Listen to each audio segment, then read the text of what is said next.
Hello to all my friends and family, and welcome to Jim's 5 a.m. Club. It's Saturday afternoon and I thought I'd just come for a bit of a walk, and I've discovered a new bushwalk here at North Mead, and it's called the Echidna Loop Track, and I'll give it a go today, I think. See where it leads us.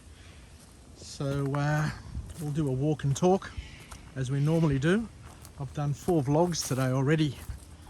It was an epic sort of morning. We're expecting rain today, but thank God the weatherman was wrong and it's turned out to be spectacular. A fantastic day. So I went for a 2-hour walk this morning, pumped out 4 vlogs, discovered a new track, and here we go on another trail leading to who knows where, but hopefully I'll be able to get back to where I started and have another vlog under my belt. The vlog that I want to do today is entitled What Matters Most, by an author known as Hyrum Smith. He's got a very common first name, but his he's got a common surname, but his first name is very unusual. Never heard of Hyrum before, but we'll see what Hyrum can teach us now that we've got his book summary and we're off and running on this little track. See where it leads us. So the author kicks off the book with an observation where he basically invites us all. It's a call to action, an open invitation for each and every person, saying that we need to discover what matters most to us, make a plan and act on it. Because each person at the end of the day is different. We've all got a different life. We've all had a different past. We've all got a different present. I'm here doing the video, the vlog. You're somewhere else doing something different. And we're all most definitely going to have a different future. So each person has a unique life, even though we're living at the same time, in the same world, in the same event, possibly. We can all be at the football, but we're all going to have a different perspective because we're all seeing it from a different angle and focusing on different things. So the author here lets us know that we need, as a matter of urgency, to discover what matters most to each and every one of us and to act on it and to make it a life mission, that we get the most out of those moments and to enjoy the journey. Look, I've just come across a little area here and I've got all these beautiful orange flowers. Once again, I'm here at the right time, and I'm being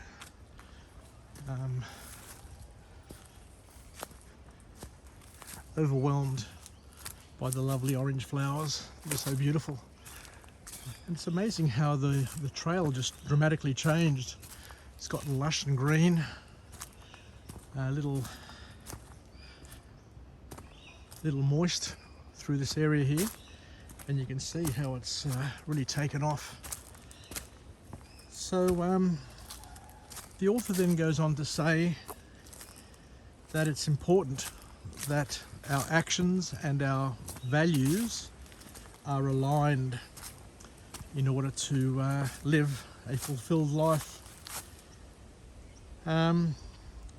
He says here that people without goals will be used by people with goals. How's that for an idea? I guess I've never thought of that before, but it's interesting to think about it. People without goals will be used by people with goals. I guess it makes sense, because if you don't have any goals and you're just drifting, then what the author is saying is that you're going to be doing what everybody else wants of you, as opposed to doing the things that you want of you. So it's critical, it's important for each person to have goals so that they can live their life and not be used, as the author suggested, by other people who have goals.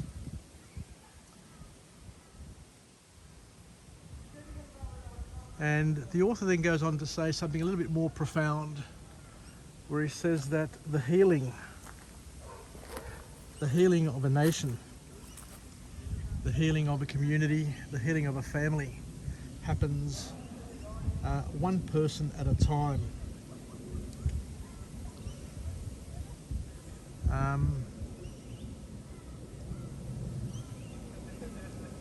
Got some people over there waving at me. They're on the other side. I've always been on the other side there, but I've never quite known how to get on this side. So this day, I'm on a track called the Echidna track, and I came across it this morning. So we'll see where it takes us. So I'll head back up and get back onto the main track. But the author's making some pretty profound sort of statements here, which are very thought-provoking. And as I say, I always love OPE, other people's experiences. I love reading books and book summaries, and the whole purpose of Jim's 5 a.m. club is to tap into this source of wisdom called OPE and make it available to each and every person via these vlogs. I've got over 1,200 vlogs now to my name. I never thought it was possible. Initially I thought I'd do a vlog a day and maybe over 3 years get to 1,000, but I pushed myself and did 1,000 within a year, and now I'll just keep on going for as long as I can, for as long as I can come across material that I can present. I will continue to deliver Jim's 5 a.m. club, even though I don't get very much traction. As I say, I don't do it for the likes. I don't do it to become popular. This is very much part of my own growth and development, and it matters most to me. I've always loved learning. I've always loved reading, and from a young age I've always wanted to be a person who can, I guess, live, learn and pass it on, teach others, share my knowledge. Given that I'm an only child, from a young age I loved being able to learn and teach others and share the slithers of the world, so that we at least understand and can learn and leverage off each other's experiences. So we'll continue on our merry way. And the author here says another thing here which really took my breath away. It's so profound that it's just not funny. He said that you cannot think any deeper than your vocabulary can allow you to. That's really powerful. So our thought processes are limited or expanded or bounded by our ability to conceive things and to describe things to others and to ourselves. To say that our ability to think deeper is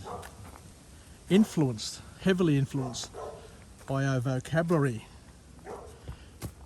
is really mind-blowing. I've got to tell you, it really is a very profound statement, and one of these gems that you occasionally come across that change the way you see the world.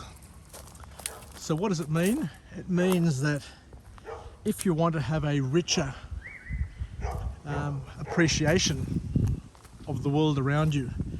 If you want to be a better thinker and to solve more problems, then you basically need to develop your vocabulary and words and have, I guess, a greater array of words to be able to nuance and to describe your experiences to yourself and others, so that you can also think about things and be able to weigh things up in a more equitable way. So the way we build our vocabulary, according to the author, is that we need to increase our reading.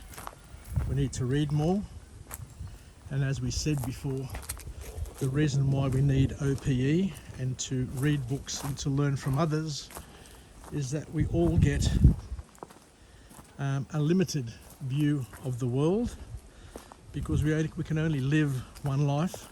We only get to see a small slither of reality. Each and every one of us get to experience a small slither of reality, as I said, and therefore we need to complement and supplement that slither of reality with other people's reality. So I've come to here. I guess the question is, where do we go now that we've come to here? Right. Da-dum. I don't really know. The track finishes here by the looks of it, but I can see the track going down there. So here we go. I'm back on the trail. As I said, I'm doing it for the first time, so I'm going to be finding my way as I go. And I think I must be able to step over these rocks somewhere, but of course without stepping on a snake along the way. So yeah, there you go.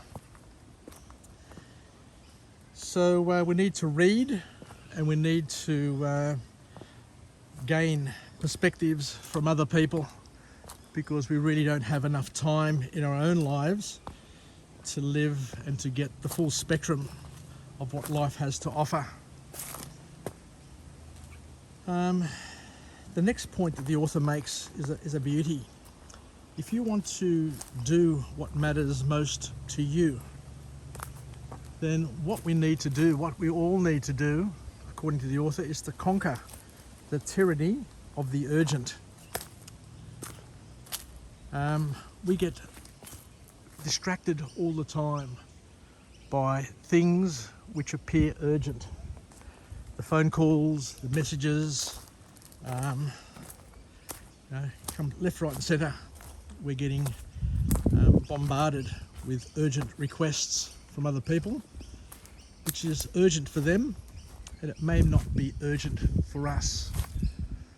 So what the author is saying is that you need to conquer the tyranny of the urgent and to understand the 80-20 rule, because 80% of the things that are urgent are only urgent, as we said, for other people.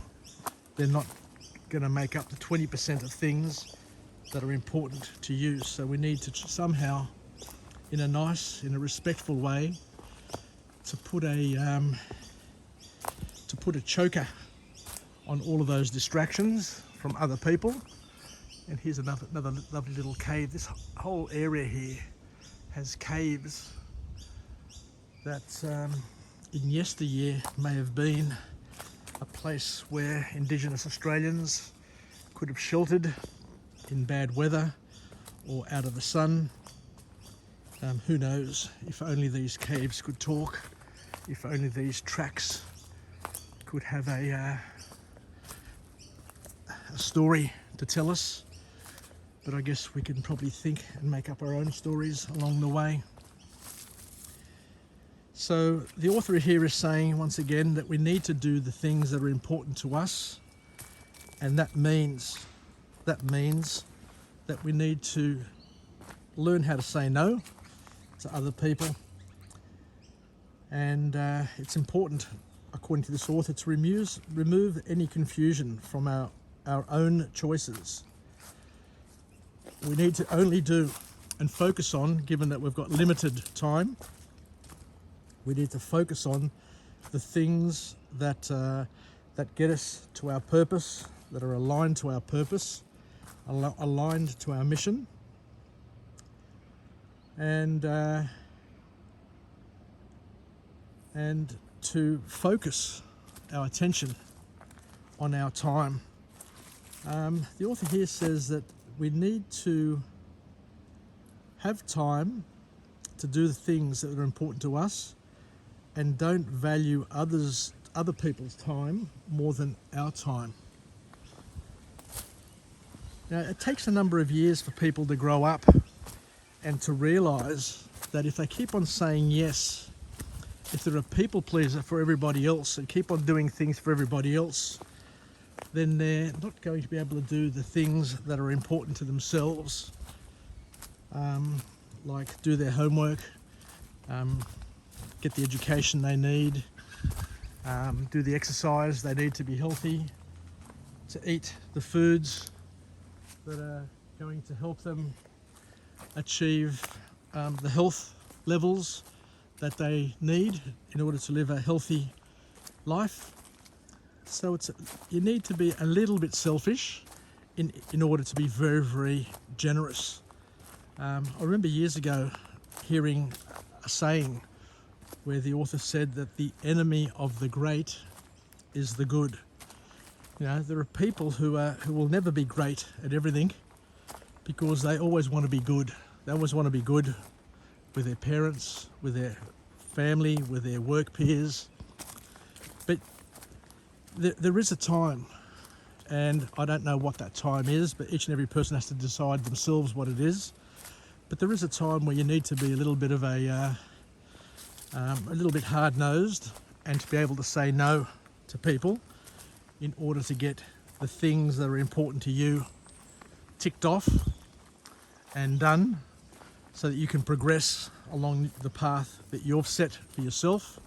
Because as we said, each of us have a unique mission in life, and the last thing you want to do is to get to the end of your life and to say to yourself, is this it?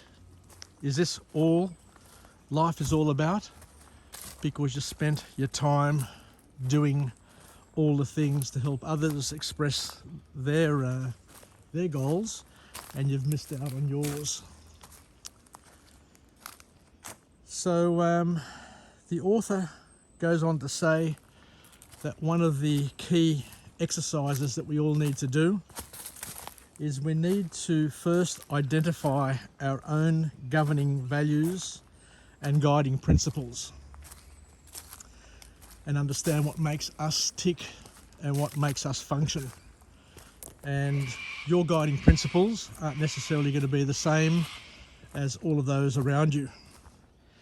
Hopefully we can pick up some good guiding principles from our families, our schools, our religion, and the mentors that we have in our lives.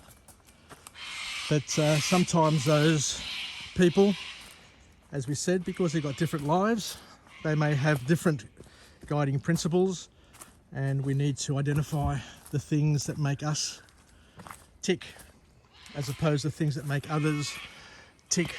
So we're never going to be exactly the same as everyone else, is what the author is talking about. So we basically need to develop our own personal constitution, just like a country has a constitution, a memorandum of understanding in terms of what they'll do and what they won't do. Each of us have the need to set our own boundaries to help shape the decisions that we make and the journey that we want to embrace.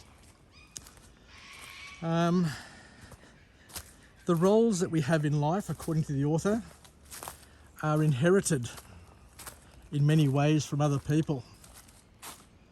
But we need our own roles. And our roles, interestingly enough, change priority from day to day. So you can't be a parent all day long because you're also probably a partner, you're also a child, a sibling, a work peer. We've got multiple roles that we fill on a daily basis, and you need to be able to flip, flop, change, morph into those different roles throughout the day, so that you're doing what's important, what's meaningful, and what's going to progress you and fulfill you at each point in time throughout the day, at each moment where we have a decision point. You just basically need to do what's right for you and what's right for your particular role. And it's not perfect. We're going to get things wrong. We're going to mix things up. We're going to get things asked about, and there's going to be conflict along the way as we're trying to figure out what's the most important thing to do at a particular point in time, especially when there is conflict between roles, which I guess make us all feel awkward. So we need to have values that we live to.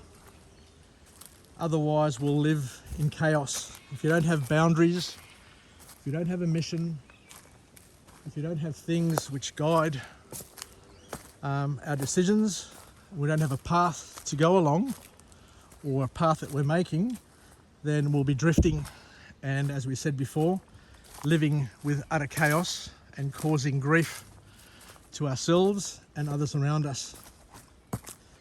So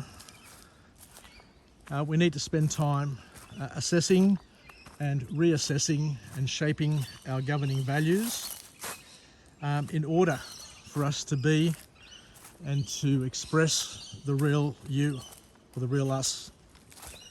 And the last point that the author makes, and we're finishing up here, I've gone a lot longer than what I thought I was going to go. I thought this was going to be a short and sweet one, but it's amazing how one thing leads to another. And when we're talking, in order to make it meaningful, we tend to go off on a few tangents, but we get back on track.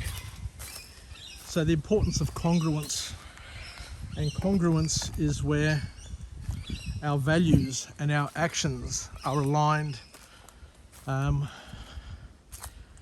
It's important, it's critical that whatever we do in life is aligned to our values, and we don't end up doing things which are out of alignment, so to speak, because what happens there is we have a cognitive dissonance that kicks in and makes things awkward, and then you hate yourself and you get confused, and life isn't as pleasant as what it could be.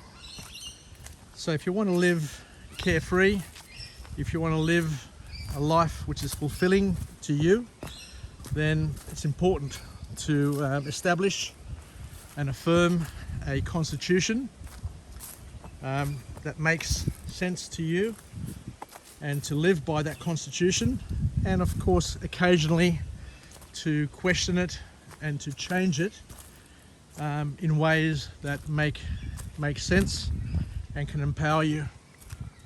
Anyway, I think I'll leave it there. So thank you very much for joining me on this episode of Jim's 5am Club, this afternoon episode. So this is my 5th vlog for the day. We've just gone through a book summary entitled What Matters Most by Hyrum Smith, and I'm doing a new bush track walk today. This is the Echidna walk, and it's quite impressive. All the walks that I've been on have been really interesting, and it's just good getting out and being one with nature. So until next time, I wish you all the very best. Don't know where I'll be, but hopefully I'll be able to bring you some more book summaries on Jim's 5am Club tomorrow from a different location where I'll be highlighting and showcasing the beauty of Sydney, and with another message of empowerment where we can share information and we can be partners in each other's growth and development.